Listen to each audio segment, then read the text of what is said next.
We're moving smoothly into our talk on culture. And of course, everyone teaching language knows how complicated and tricky this topic is. And we all might have different issues, different strategies, successful or not so, to incorporate culture in our teaching. So today we're going to talk about a very exciting and interesting initiative piloted by national flagship programs a couple of years back.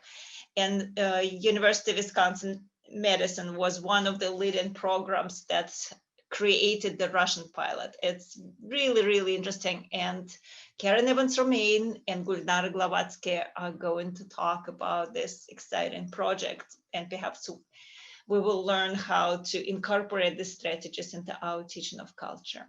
And before we move to the presentation today, please let me remind you that tomorrow at 3 Eastern Time, we are going to have presentations by participants. So please come, we'll send the link and please join us. It's going to be really exciting. And our final presentation by Ben Rifkin is going to be next Thursday, 4 p.m. And that will be the last workshop in this session. Thank you so much. And Karen and Gulnara, this is your floor today. Thank you.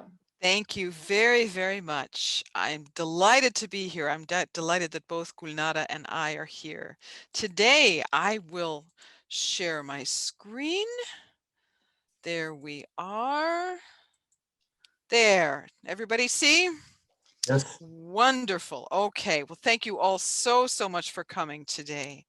We are two representatives from a team, mostly from UW-Madison, as Maria pointed out, have worked on the Flagship Cultural Initiative for several years, and we're absolutely delighted that we have finished up our work as of last month. So the idea of the flagship culture scenarios in the FCI project is to prepare students for overseas flagship study, but not only. We can use these scenarios in a wide variety of contexts, and now that they're up in both Russian and English, they can be used in lower level classrooms as well. So just our context is that we use these scenarios to prepare. We're one of 8 flagships that you all know, and that we prepare students through in a variety of ways for the Russian Overseas Flagship Program. So this is one of the many aspects we have in our preparation for the Russian Overseas. So the FCI is a scenario-based curriculum, empirically grounded scenario-based curriculum development project in multiple languages. So this is one of several. The grant for the FCI was entitled Intercultural Learning at the Advanced and Superior Levels in Transnational and Transregional Contexts. Those of us teaching Russian understand that these scenarios are meant to be applicable not only in Russia, but in many countries of the Russian-speaking world. The idea is to integrate intercultural learning into domestic and overseas curricula of language flagship programs, but not only. We sincerely hope that they will be applied more broadly as well. So the FCI as a whole is composed of similar websites, similar apps in Arabic, Portuguese, and Russian, and then there are Chinese scenarios on a separate grant. So in Russian, there are 2 models of which we'll be speaking of only one today. That is the online culture app used for domestic preparation for study abroad, and overseas roundtables that our colleague Dr. Maria Lekic at American Councils has overseen and prepared. So we'll be speaking only today about the app. So in the FCI grant, I want to mention briefly that that grant also supported a bilingual cultura style online cultural exchange that I spoke about briefly at ATSEAL this year. So our partners in the FCI in preparing the Russian scenarios have been American councils. I'll speak a little bit more about their role in a minute. Portland State University, one of the consultants on the project was Bill Comer at Portland State University, well familiar to this group. And this project would not have been possible without the Flagship Technology Innovation Center at the University of Hawaii at Manoa. The site is housed there. The PI of the project is Valerie Anishinkova, who teaches Arabic at University of Maryland, and she was the director of this entire project and the leader of the Arabic scenarios, and Wisconsin. So I will start with ACTFL statements on global competence. We took a number of starting points in conceptualizing these scenarios, one of which were these ACTFL statements. So ACTFL defines global competence as the ability to communicate in the language of the people with whom one is interacting, to interact with an awareness, sensitivity, empathy, and knowledge of the perspectives of others, withholding judgment, examining one's own perspectives as similar to or different from the perspectives of people with whom one's interacting, to be alert to cultural differences in situations outside of one culture, including noticing cues indicating miscommunication or causing an inappropriate action in response to a situation. And to act respectfully according to what's appropriate in the culture and the situation where everyone is not of the same culture or language background, including gestures, expressions, and behaviors, and to increase knowledge about the products, practices, and perspectives of other cultures. So all of these points have some bearing in our scenarios. The objective of our project was to help develop intercultural competence within the Flagship context that we hope is applicable far more broadly than just Flagship. So we started in thinking about addressing our own students' needs, but we hope that these scenarios can be applied much more broadly. Bridging cultural preparation at home within cultural experiences during study abroad, promoting our learners' independence and self-guidance, as well as enhancing in them a deeper understanding of their own cultural lens. So the scenarios were designed not only to help students look at the target cultures they're studying, but also to reflect on their own. And we'll show you how we do that. And developing a method through this app, allowing for a high degree of adaptability. So why scenarios? The idea of scenarios is as conversation starters, that they provide multiplicities of understanding, interpretation, to address topics, issues of salience for specific groups of students, to allow for highly contextualized examples of interactions, to facilitate articulation between domestic and study abroad programs, to allow for integration into different types of learning activities and different learning outcomes, and to position the student as either observer or participant. Usually in the Russian situations, the student is a participant. Across languages, Arabic, Russian, and Portuguese, sometimes the student is placed as participant and sometimes as observer.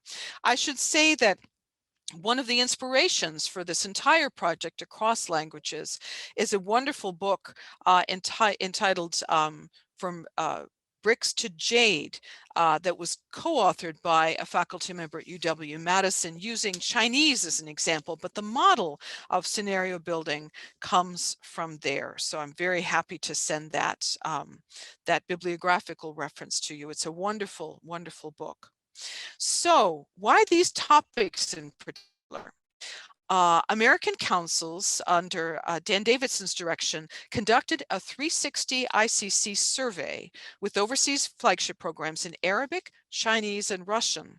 And this included both survey components and focus groups.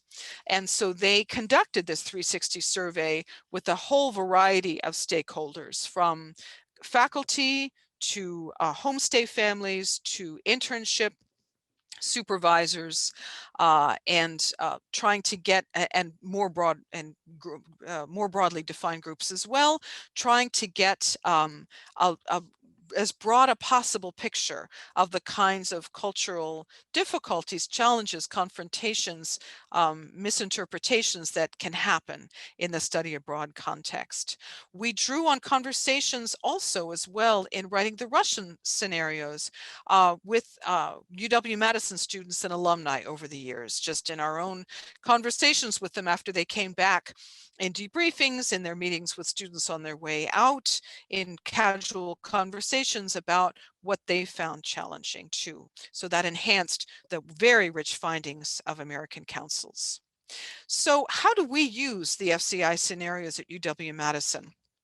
Both in a classroom setting and a workshop setting. In the classroom, we've implemented these scenarios as part of a one-credit course taught in Russian entitled Intercultural Introduction to Kazakhstan.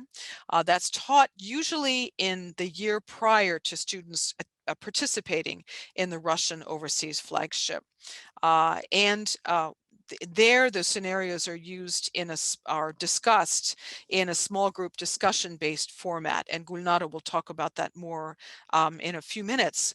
Then also, Gulnara will also talk about this in a few minutes, has hosted last year and will host again this coming August, a 3-day workshop immediately prior, this coming year, it'll be 2 weeks prior to the start of the Russian Overseas Flagship, in a kind of immersion, 3-day, also small group discussion-based format with all of the participants of the Russian Overseas Flagship.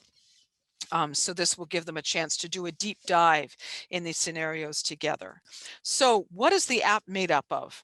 There are 71 scenarios, and the structure goes from modules to topics to scenarios. There are 4 modules: classroom interactions, homestay, city life, and internship and workplace. And you can see the number of scenarios within each module. And so in classroom, you see these topics. So we talk about naming practices, what happens if you forget someone's patronymic, for example, greetings and goodbyes and culture around greetings and goodbyes in the Russian-speaking world, office hours and consultations, instructor-student relations, classwork and feedback in class, which can be a very sensitive issue for American students, eating and drinking in class, which presents a whole host of really surprising things for American students, and various kinds of extenuating circumstances. In Homestay, the topics include food and meals, which, as Dan Davidson has pointed out in various presentations on the 360 survey, was across the board, presented really interesting culturally puzzling issues for American students abroad, sharing food in particular and ways in which food is shared. Personal space, of course, is always difficult, and Gulnara will talk more about personal space in a few minutes. Taking advice from elders, also a deeply, sometimes even problematic topic for American students. In the kitchen, from cooking to doing the dishes, to eating on the run. Expressing apologies, thanks, and I forgot to add to the slide. I will do that when I have the slide for your permanent archive. Condolences, apologies, thanks, and condolences, and discussing or avoiding sensitive topics. In city life, these are a smattering of various different things that our students could come across in the Russian-speaking world. And here I should say also I've drawn on my own experience too, leading study abroad and observing what students find challenging. That is cloakroom etiquette, line etiquette, handling a check, depending on who's doing the inviting, offering and accepting help from neighbors. So they're taking the example of carrying bags, offering to carry bags, accepting help when someone wants to carry bags for you. And some of the complex etiquette around public monuments, how to comment on a monument about someone that you may not know anything about, how to avoid really potentially complex historical topics around monuments or public places of deep and sometimes very complex historical significance. Then finally, workplace, greetings and introductions, how that might be different from an American workplace.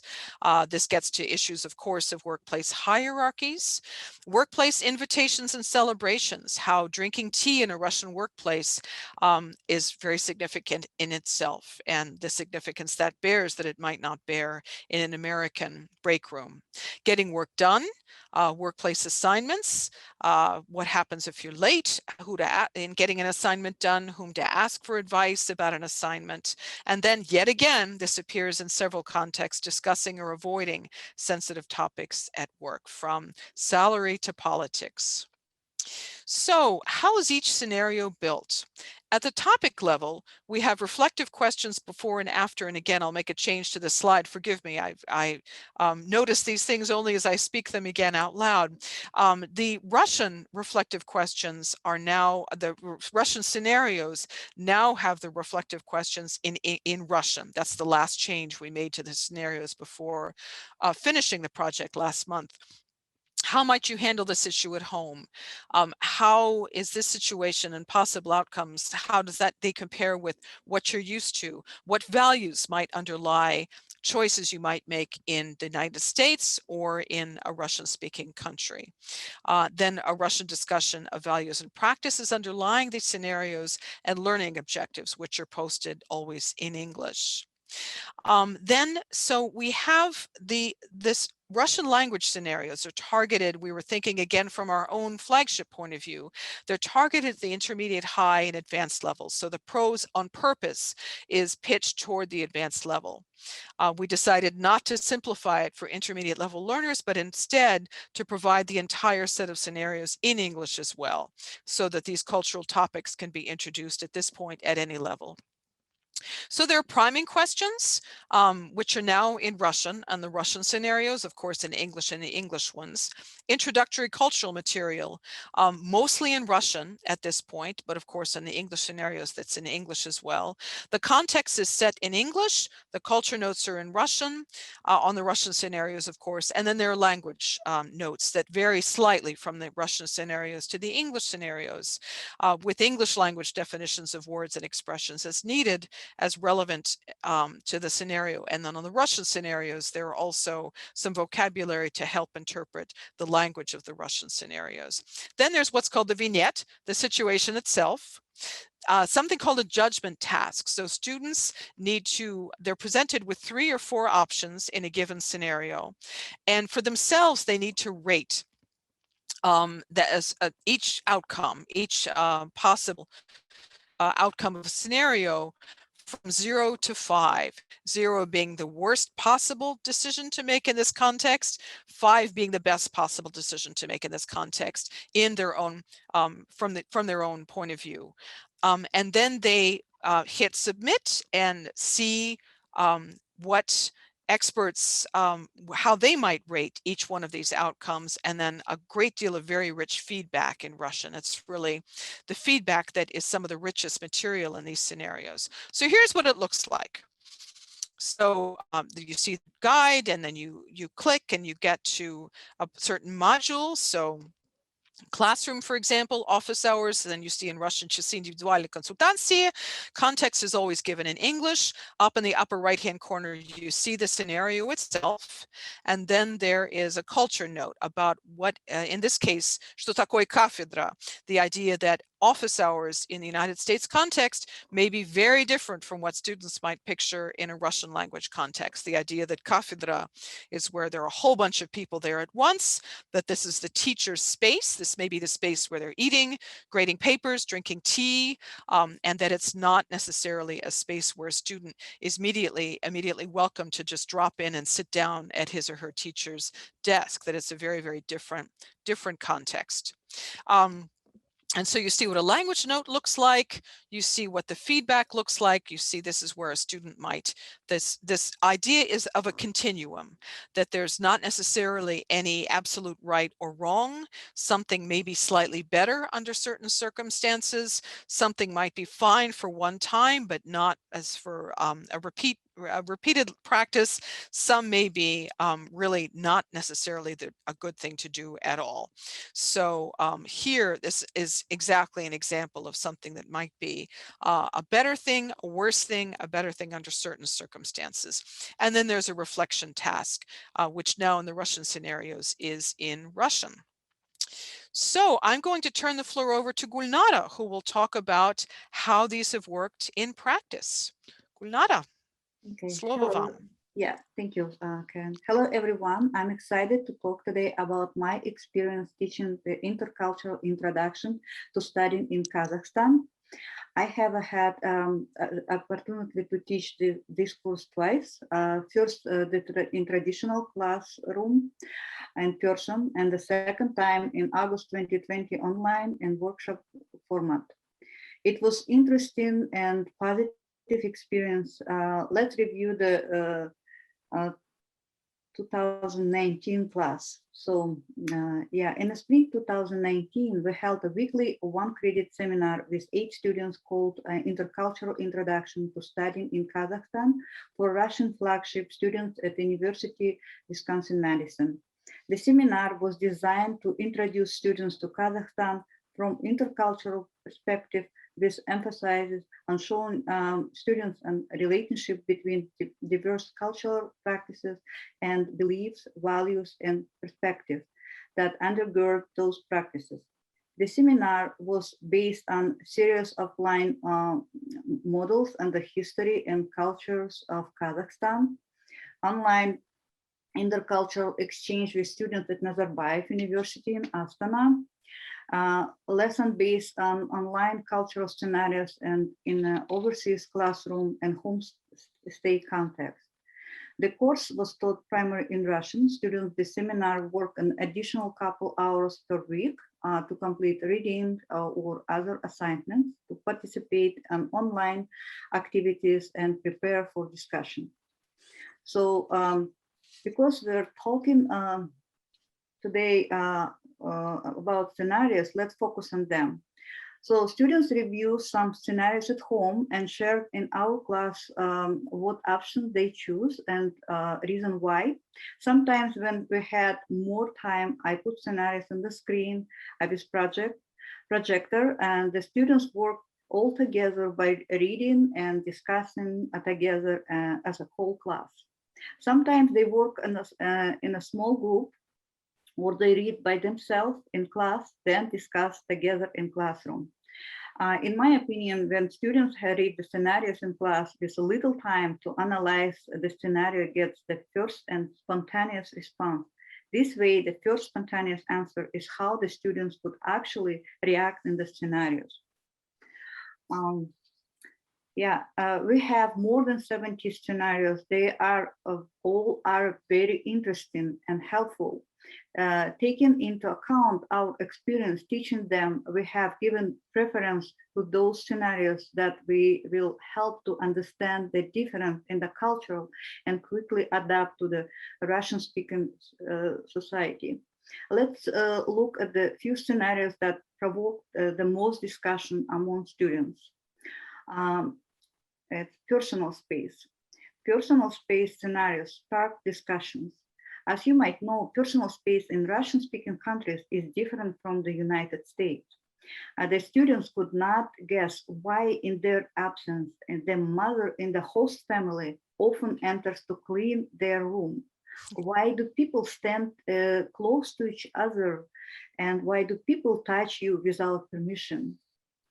After reading the scenario, students found answer to the questions, and I hope we try to convey to them that personal space is much smaller than in the United States, and it is not necessary to get upset about this.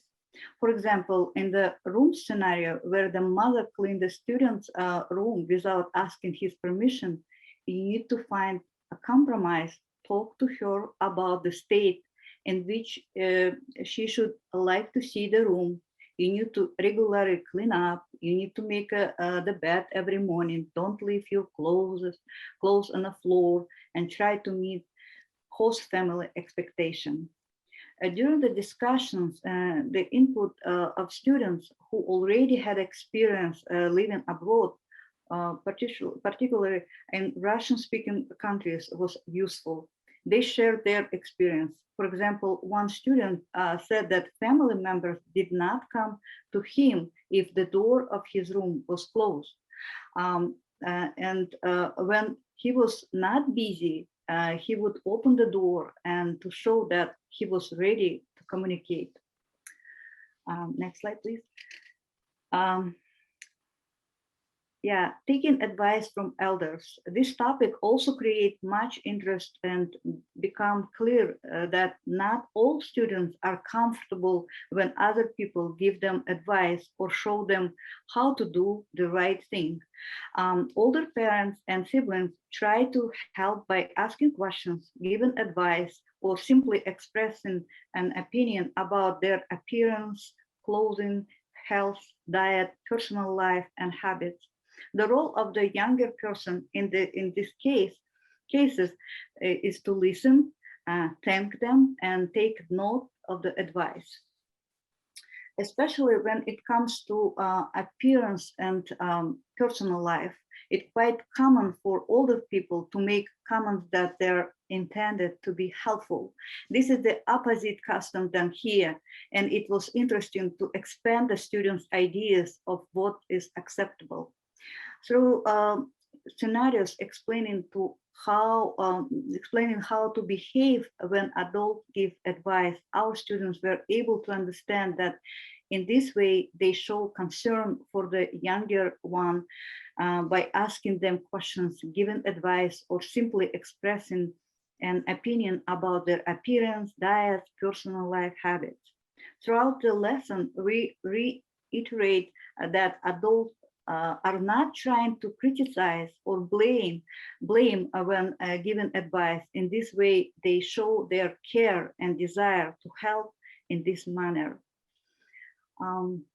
Next slide, please. Yeah, the question like eating and drinking in class.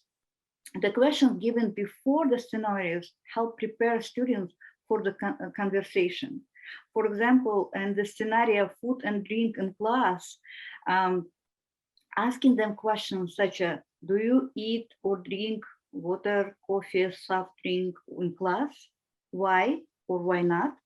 Does it bother you when other students eat or drink in class? Under what circumstances is it okay to eat in class? Under what circumstances is not okay? When is food offered and shared in US classrooms?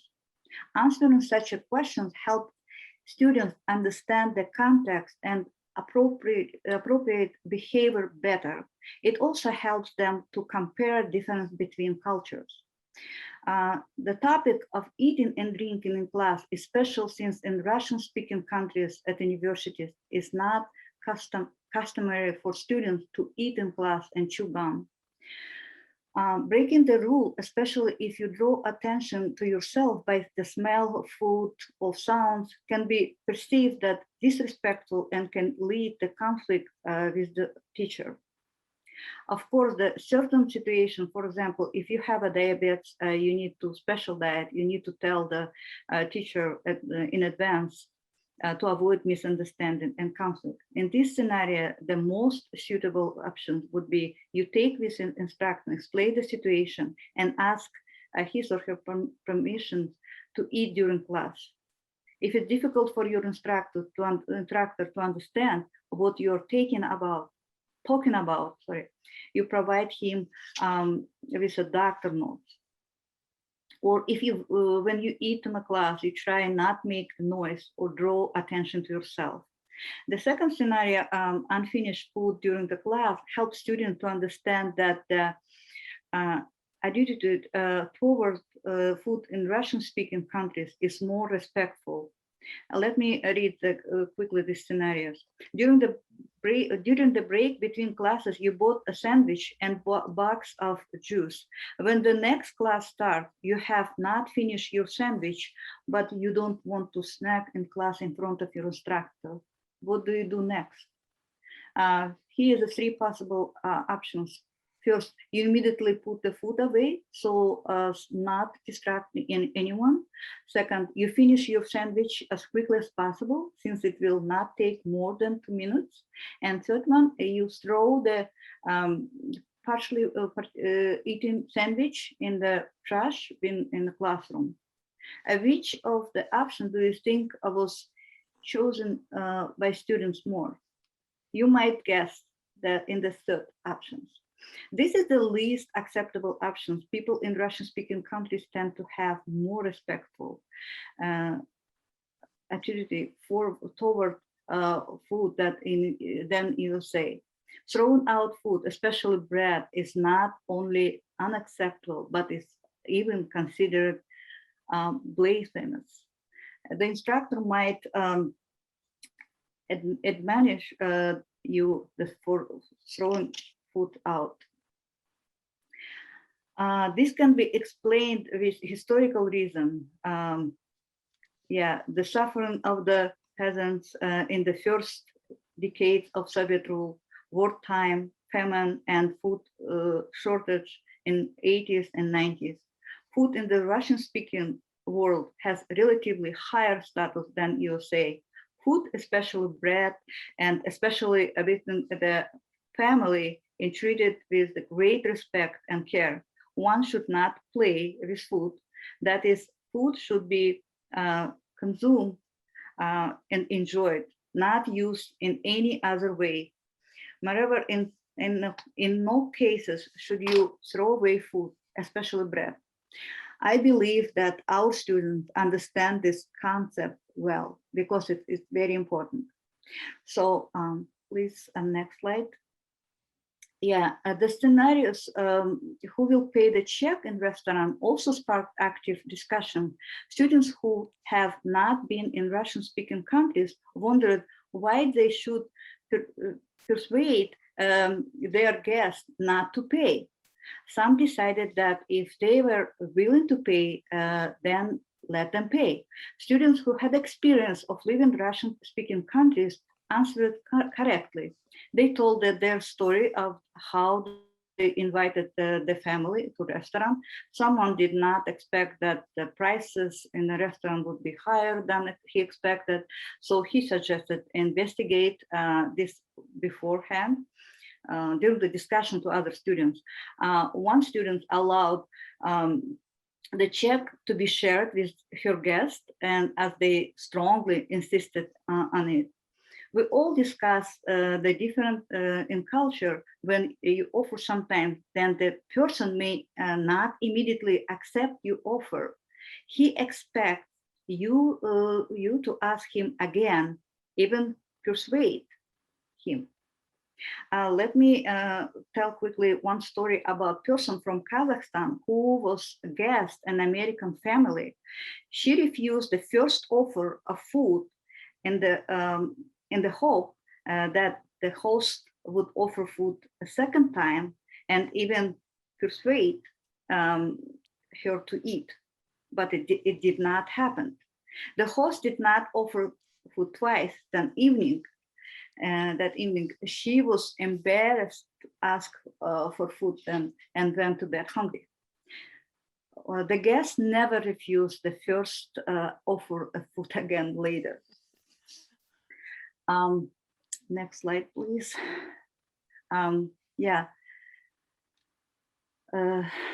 Scenarios discussion of or avoiding sensitive topic at work can be attributed to the discussed topic.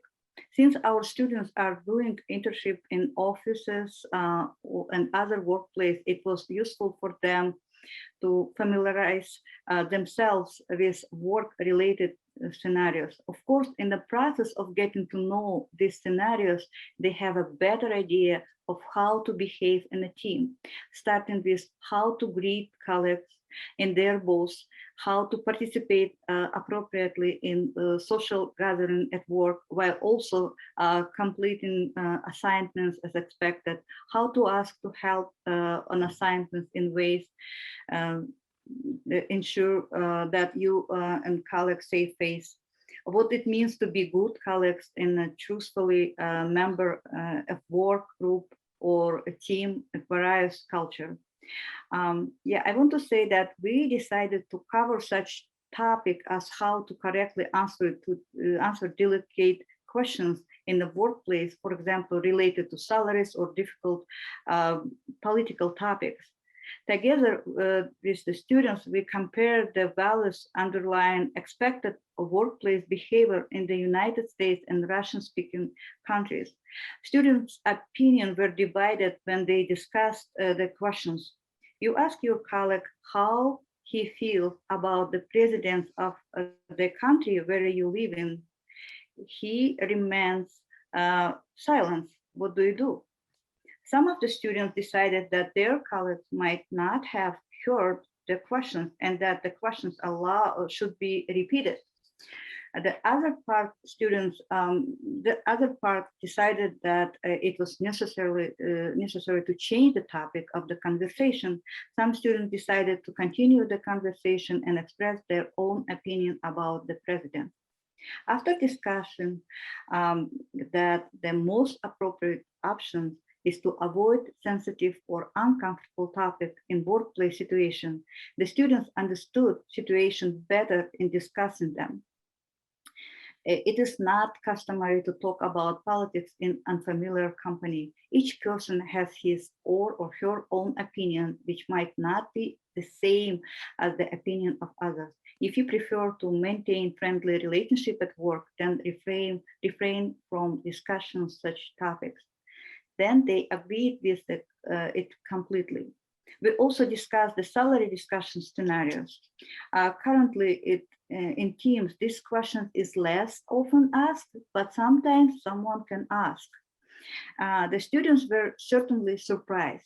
We asked them to answer these questions themselves at the beginning without looking into suggested appropriate options. There were also those who replied that he was trying to change the subject. Someone offered to say openly that the topic was not pleasant to him. After getting to know the possible answers, the students agreed that it was necessary to try change the subject, making it clear that you prefer not to discuss these topics. Given your colleagues' tactlessness, the first accord questions could be followed by others. So it is best to change the subject. You can say, yeah, I make enough to get by. How much do you make? By the way, I have work-related questions. Could you please explain me? And you can ask something. Using these scenarios as an example, students can learn how to properly respond and answer other uncomfortable questions. I think it's a good example for them. By the end of workshop, our students concluded that the most conflict comes from ignorance or misunderstanding of cultural standards. So in summary, for the 2020 workshop, with the shorter time available, I found that we had to focus on the most important areas, topics, and scenarios to avoid troubles, to adapt and survive better. And I think learning the cultural scenarios help our students to understand cultural assumptions and beliefs of Russian-speaking people. Also, the scenarios help them to adjust and adapt to the host families, handle media, academic situation, and expectation. Our concern for students was that they learn enough that they are prepared to fit into Russian-speaking cultures to recognize the challenging situation that they might find themselves in, and to avoid major faux pas that are easy to prevent. Thank you. Thank you so much, Gulnara. So these are the members of the FCI, the leadership of the FCI team. I want to express thanks to them. Valeria Nishinkova was the PI, and Diana and Murphy and I were assistant directors of the project. Joseph Bass oversaw the Portuguese and really helped a tremendous amount with the project overall.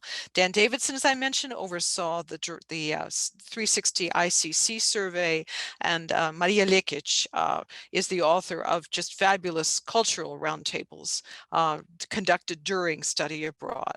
I also want to thank fellow team members writing the Russian scenarios. So Gulnara and I are co-authors, as well as the wonderful Estee Karpushin, who wrote a very, very large number of the scenarios as well, and Maldira Skinbai, and also our consultants, Bill Comer, Diana Murphy, who was with us all along on looking at overall cultural aspects of the scenarios. Olga Permitina, who helped us at the very beginning piloting these scenarios, piloting some drafts of early scenarios, and Anna Tumarkin, my colleague at UW-Madison, and also a wonderful team of reviewers who looked at these scenarios during about midway through the project. So their input was incredibly important as we finished them up.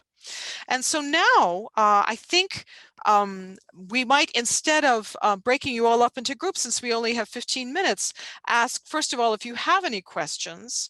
And if it turns out that you prefer, as sometimes our students do in smaller groups, to break up into small groups, we gladly can, but we can also gladly take questions about the scenarios, about, in general, what cultural issues do you and your students find the most difficult or the most challenging to discuss, and at what levels. And we're happy to answer any questions, give you any thoughts we have on how you might use these scenarios in your program, and we'd love to hear your thoughts on those too. So here at the end, and of course you all know that you will get this PowerPoint from Indiana University at the end, is the website that you can use to sign up for the scenarios, take a look at them and use them yourselves. So I will stop sharing at this point and open up the floor for discussion. Thank you very, very much. Thoughts, questions? I can also put the URL in the chat so that you can go take a look at it yourselves too. There we are. And I'm also happy to walk into any scenarios with you and walk through if that's an easier way to do things. Oh, excuse me. Any questions? Cultural issues. What things do your students find most difficult when they come back from study abroad? I have a question. Please. Thank you very much for this very insightful talk, first of all. And my question concerns my students who are actually going to the study abroad. Most of them ask me a question related to meeting local Russian-speaking people. And the first question relates to finding friends of their age and how that culture works. And the second question they typically ask is how to find really, really very local Russian or Russian-speaking people somewhere in a distant village, and how to become friends with them, how to get invited to their home, because they watch a lot of travel videos, those exciting people traveling all over the planet, and so they want to have that experience as well. And then if it's safe. So I usually struggle to find an answer which is, on the one hand, is not discouraging, on the other hand, which is not encouraging any behavior which can put them possibly in danger. And so culture related questions. So if you have any suggestions, I would really appreciate it. That is a really fantastic and complicated question, and that's an issue. I know this sounds odd, but in our scenarios, we actually don't really address the issue at all of how do you make friends in the first place. Our scenarios deal with it's very specific encounters that might come up among friends, like someone taking your bags, or offering to carry your bags for you, or who might pay the bill in a cafe or a restaurant. But it's a really, really terrific question. I want to start by asking you a question back, which is, where do they study abroad? In a big city, or in a capital city, or not? Because that, I think the answer I might even throw out to the whole group, and I think it might depend in part on where they are. My students usually go to Moscow, St. Petersburg, and sometimes to Kazan. Mm-hmm. Mm-hmm. Oh, that's fantastic. And my guess is that the answer might be different in all those three places. I think something probably all of us have encountered in leading or being part of study abroad in even over the past several decades at this point, I think, is that it's Moscow and Petersburg are such big cities, and Americans aren't necessarily, we're certainly not the stars that we might have been back in the Soviet era, when it was really interesting to meet an American just because we were American. Moscow and Petersburg are such big, sophisticated European cities that I can well imagine it can be just as difficult to meet new people there as it might be in Berlin or Paris. And like any capital cities, I can imagine that in Kazan it might be easier because it's a smaller city. And I can imagine that there might be greater interest in Kazan in meeting Americans just because they're Americans than there might be in Moscow or St. Petersburg. So I guess my answer with regard to Moscow and Petersburg would be, think of this as if it were Paris or Berlin. You're in a big city. Where might you go? I would hope that in classes or after classes or in other circumstances in regular universities. Right. Thank you so much, Isole. Exactly. There are student clubs. Joining a club is a great way to make friends. In Flagship, students have talked about how they've made friends exactly by joining student clubs, joining a choir, joining a sports club. I think that's a fantastic way to meet other friends, just like we might at a huge campus here like UW-Madison. What happens when you're suddenly faced with a huge number of students? A club, I think, is a really, really great way to start. Other thoughts from the audience about how to encourage our students to meet people in the first place? Make friends?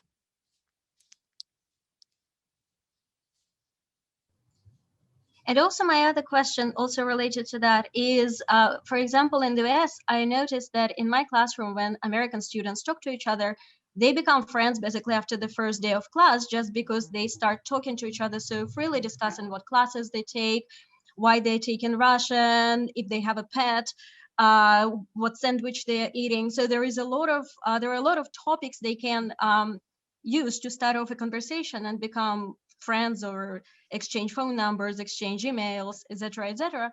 And I'm not sure, because I haven't been to Russia for a while. Is it common because for my generation that wasn't common, but is it common for this generation of students to be that open to each other and start off a conversation basically without even knowing who the other person sitting next to them is? That is a good question. I'm going to throw that question out to the rest of you too. I think my guess is that is situation specific and place specific. I'm not sure I could give a general answer in that regard. Thoughts from the rest of you?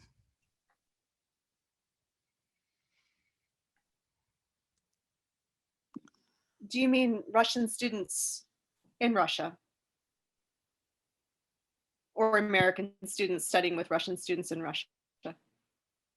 The student group in Russia, and probably a Russian student studying with the American student. Okay. Because if it's a group of American students, it's probably much easier just because they bond over being study abroad students. Mm-hmm. I'm not sure about other universities, but MKPU has a very set cohort system. And so the Russian students in each cohort know each other really, really well, because they take all of their classes together and have a very limited set of electives. but there are no foreign students in those classes. And that's MKPU. It's probably kind of a unique situation. But that's my sense of what happens with a lot of the Russian students. I think that cohort system is a really, really important point.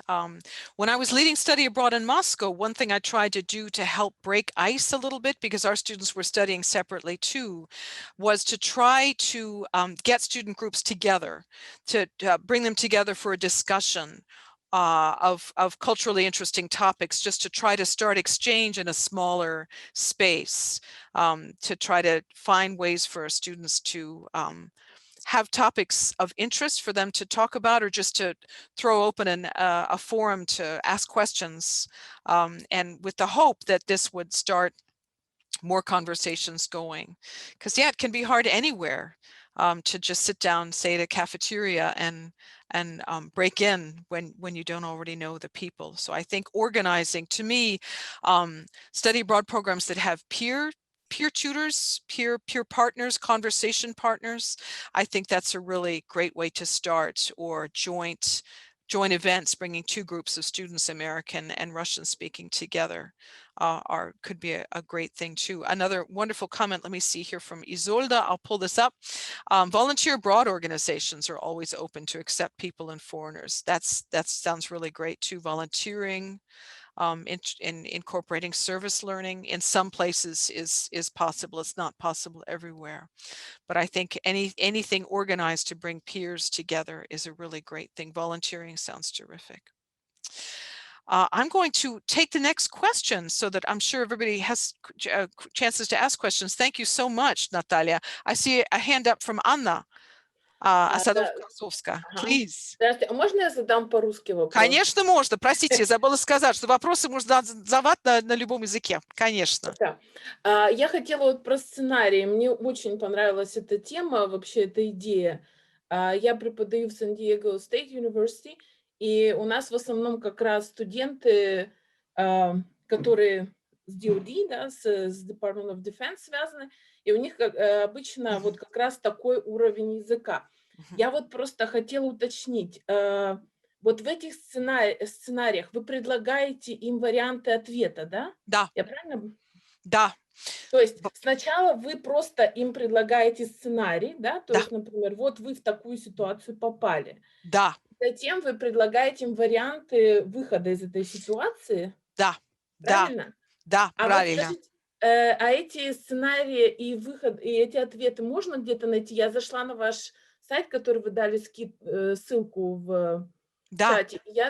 Там есть, да? Я просто не как-то вот так. Да, простите, это несколько ступенек, извините, пожалуйста. Сначала надо зайти на сценарий, и потом дать свой имейл, и потом вам дадут доступ. Простите, что это не сразу. Да, Гульнара? Можно я вам покажу быстро? Да, пожалуйста. Да, или я могу показать быстро. Да. Или вы покажите. Да, я могу просто показать. Сейчас, извините, я закрою слайды и шерю какой-нибудь вариант. Сейчас, извините. Спасибо большое. Ой, да не за что. Не за что. Простите, у меня экран, простите, шарит. Вот, share. Сейчас открою и шерю. Так, теперь видно? Да. Хорошо, отлично. Значит, тут у нас Classroom, и я открою как раз по поводу еды. Так, тут сначала есть вопросы, когда вы едите, что вы едите на занятиях и так далее, и ценности. Так, тут информация по поводу, о чем Гульнара рассказывала. И теперь я нажимаю, например, на обращение с едой в присутствии преподавателя. Нажимаю. Получается контекст 11:01, потому что только что началось занятие. И вот тут сценарий. Перерывы между двумя занятиями вы купили бутерброд и упаковку сока. Когда началось новое занятие, вы успели доесть бутерброд, но не хотите жевать на уроке в присутствии преподавателя. Вот студенты уже понимают, что это считается невежливо. Но все-таки остается бутерброд и сок. Что делать? Как вы поступите дальше? И тут есть небольшой словарик, и нажимаю на task. И вот, так что я решаю сама. Что лучше, что хуже в данной ситуации? Поскорее едите бутерброд, так как это не займет больше 2 минут. Окей. Немедленно уберете еду, чтобы никого не отвлекать. Хорошо. Я подумаю, что, наверное, это хорошо. Сразу убрать. Выбросить недоеденный бутерброд в урну в аудитории. Хорошо. Так что я буду считать, что доесть может быть самое лучшее. Я часто это вижу у своих студентов, что они быстро-быстро доедают в начале моей лекции, в начале занятия, и понимаю, что выбрасывать плохо. Вот. Теперь нажимаю на Submit. И вот. Не совсем соответствие. Я подумала, что доесть может быть лучший вариант, потому что тогда ничего не пропадает, и я не останусь голодной. А вот тут говорят, нет, несмотря на то, что доесть не займет много времени, это будет отвлекать преподавателя. Он даже может сделать вам замечание или даже заставить всю группу ждать, пока вы закончите жевать. И это, конечно, довольно редко в американской аудитории. Мы как бы стараемся, как американский преподаватель, не обращать внимания, а в российской аудитории может быть не так. Могут перед студентом сделать замечание. Так, выбросите недоеденный бутерброд. Это именно то, о чем говорила Гульнара, что это самый плохой вариант. Вот намедленнее приемлемый в русскоязычных странах принято более уважительное отношение к еде, чем в США. Выбрасывать, особенно хлеб, не только не принято, как говорила Гульнара, но и считается кощунственным. В этом случае преподаватель может сделать замечание. Так что я думаю, что для американского студента это будет самый удивительный выход, самый удивительный результат. Что выбрасывать еду может вызвать самую негативную реакцию. А вот, конечно, понятно, что лучше всего, наверное, просто сразу убрать, чтобы никого не увлекать.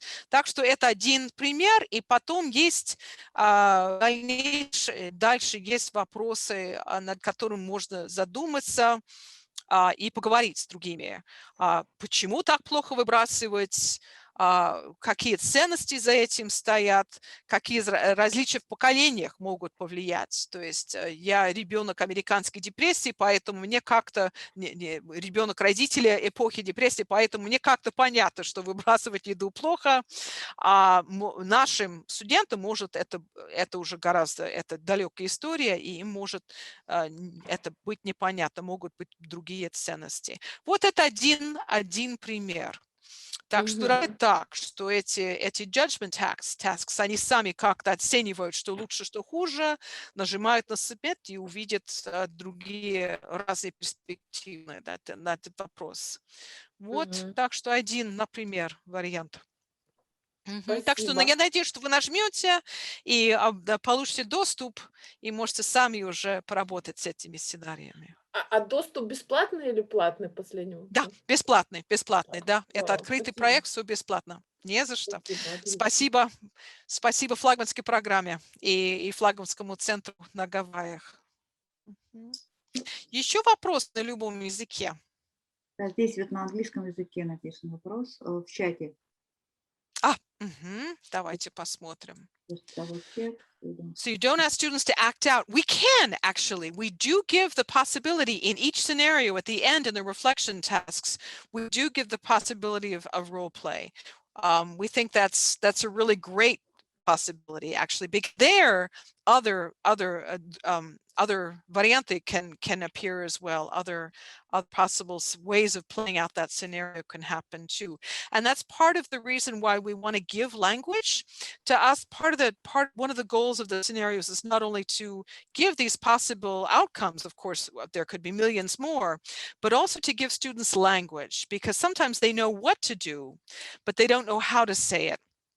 So I think expressions of condolence are a classic example. We're not taught in class what to say if somebody dies, because Americans often don't like to talk about death. So but our students in Kazakhstan have encountered that an elderly relative in the family has died, and what do you say?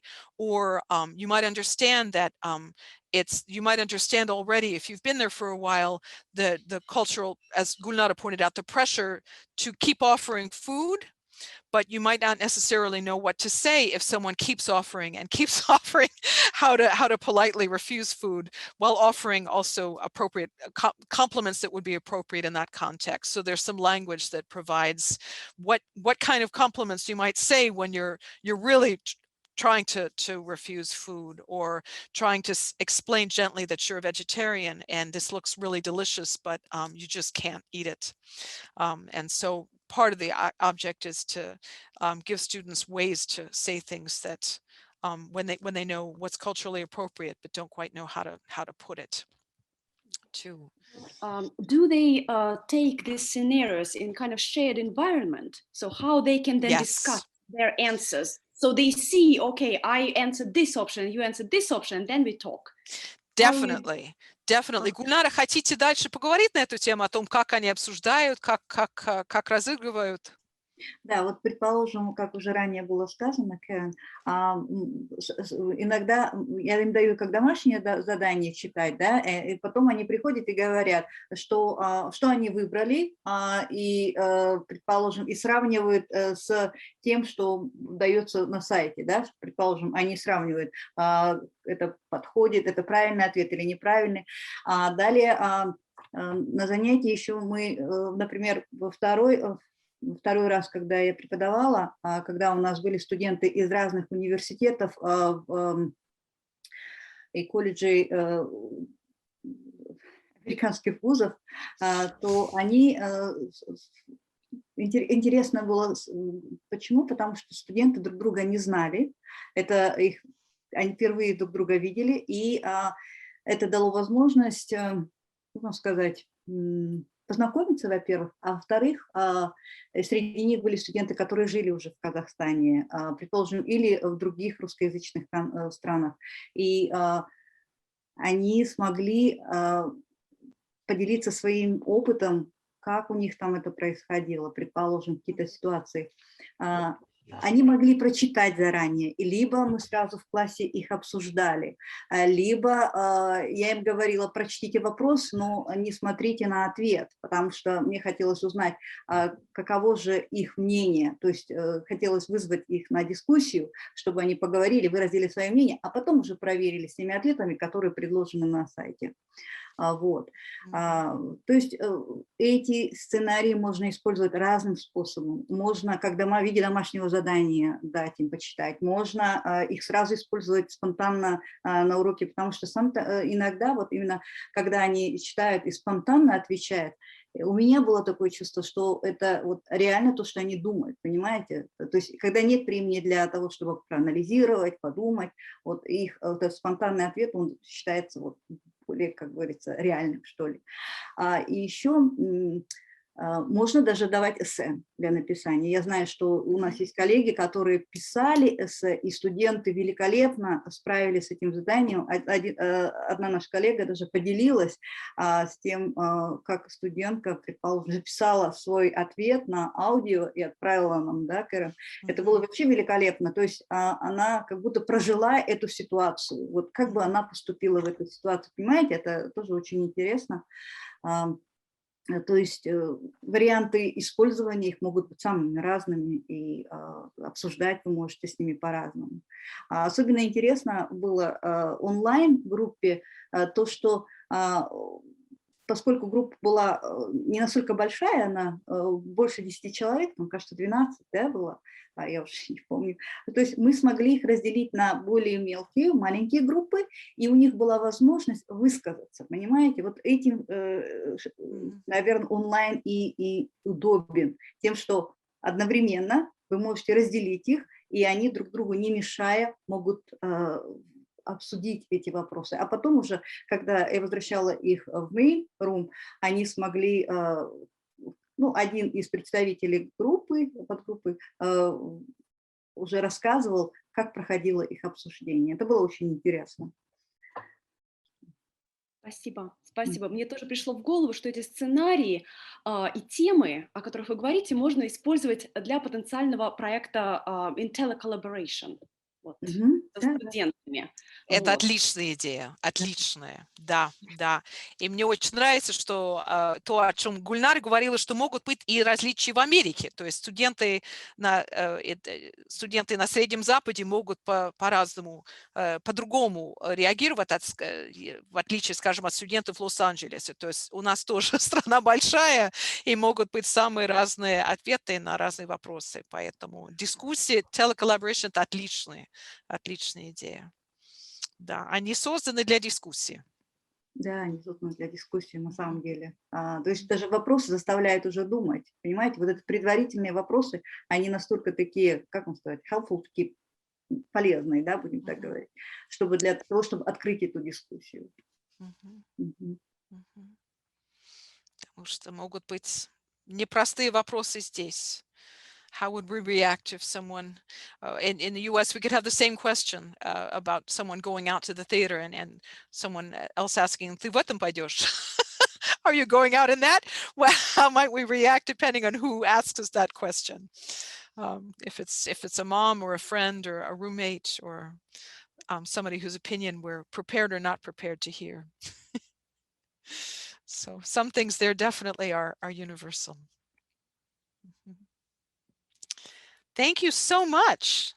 Oh, I see other thing. Just spasibo's in the chat. No other questions. I haven't missed anything. It's been such a pleasure. Thank you all so much for coming and spending an important part of your day talking about these culturally really interesting questions. It's a pleasure. So you will have the slides, of course, and I'll be very happy. Both of us would be very happy to answer any further questions about these scenarios or the site or how they're used. So thank you very, very much. Спасибо большое вам. Спасибо огромное. Спасибо. Спасибо всем. До свидания. До свидания. До следующей недели. Спасибо. До завтра в 3 часа дня. До завтра в 3 часа дня. Да, завтра в 3 часа дня. Точно. Спасибо.